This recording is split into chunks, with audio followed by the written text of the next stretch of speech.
Travailler en histoire, c'est un domaine où la mouvance humaine fait que tout est un peu flou, et pourtant, c'est ça qui vous passionne le plus. C'est cette espèce d'imprécision dans les phénomènes historiques qui vous passionne. Bien, précisément, justement, ce matin, je donnais mon cours, puis je faisais ressortir aux étudiants à quel point le passé était un terrain vague, une mer boueuse, si vous voulez, et que le rôle d'un intellectuel, d'un historien en particulier, mais pas spécifiquement d'un historien, je pense de tous ceux qui se penchent sur la matière du passé, sur la matière humaine, sur la condition humaine, pour lui donner du sens, dans la rigueur des faits, bien sûr, mais en fonction, finalement, de permettre aux individus de se retrouver dans cette espèce d'univers sans bord et sans fin.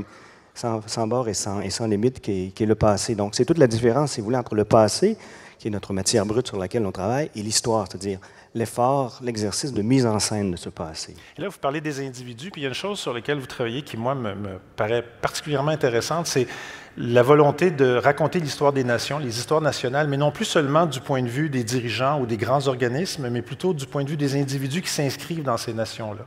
Ça, j'aimerais ça que vous m'en parliez un peu. Mais en fait, c'est effectivement une préoccupation qui m'habite depuis un bon moment, c'est-à-dire que fait-on de ces histoires qui nous sont racontées?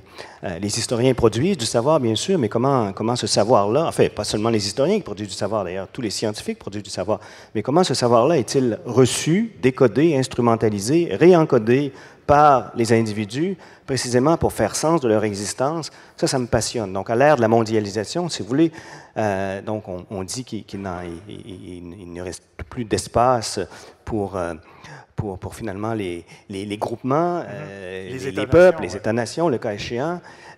Comment les gens, finalement, se resituent-ils, se recentrent-ils par rapport à des États-nations en partageant, en quelque sorte, des références communes? Ça, c'est un sujet qui m'intéresse au plus haut point, clairement. Je serais curieux de savoir, on va changer de sujet complètement, qu'est-ce qu'on vous suggérait de faire comme carrière plutôt que de devenir professeur d'université? Est-ce qu'il n'y a pas un conseiller en orientation qui s'est planté un doigt dans l'œil à un moment donné, dans votre parcours? J'ai très rapidement, je me suis très rapidement aperçu que je ne pourrais pas avoir une carrière de lutteur. Et je n'ai jamais été particulièrement bon en mathématiques. Il vous restait l'histoire. Il me restait les lettres. L'histoire est une discipline de lettres, finalement. Les mots, la mise en mots, la création de sens, l'effort de synthèse. C'est au fond, je dirais, ce qui m'anime intellectuellement depuis toujours. Hein. Dernière chose, il faut que vous nous racontiez que, semble-t-il, que vous avez failli détourner un avion un jour. Non, je n'ai pas failli. Je pense que je l'ai détourné, effectivement. Mais c'est une façon très particulière de dire les choses. Oui, mais on raconte des histoires, là. Oui, non, mais c'est que... Non, ben, je ne sais pas si ça va intéresser les gens, mais c'était très tôt le matin, il y a de ça plusieurs années. J'avais assisté à un colloque à Victoria, et puis, je lisais le journal, j'ai entendu l'appel d'un vol. Donc, je me suis levé, je suis entré dans l'avion. C'est un petit avion, cela dit en passant. Et donc, qui a trottiné jusqu'au bout de la piste. Et puis, juste avant de décoller, finalement, le pilote s'est retourné vers l'assemblée des passagers pour leur dire « Bienvenue sur ce vol en direction de Seattle, Washington. » Oh. Mais moi, je ne m'en allais pas à Seattle, Washington, je m'en allais à Vancouver.